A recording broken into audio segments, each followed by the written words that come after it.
सुबर्ण थाली रे अन्ना दारू चाई दापदाना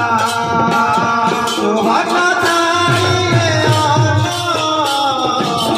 दारू चाई दापदाना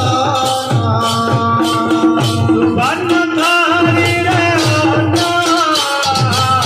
दारू चाई दापदाना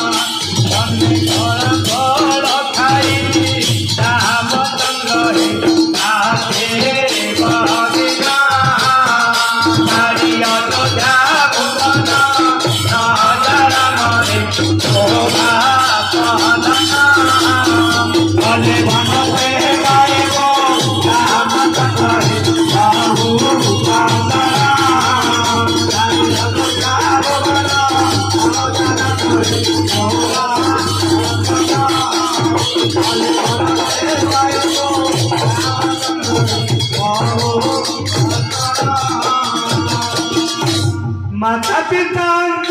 देश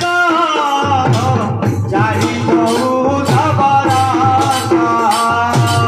माता पिता देश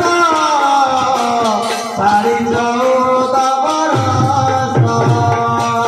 माता पिता देश सारी 14 बरस भले न चले राम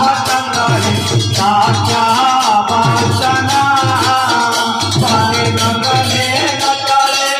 राम चंद्र साचा वासना हरि सुधा भुवना नारमणि ओमा वासना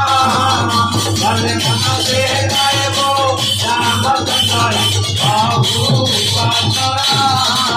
हरि सुधा भुवना नारमणि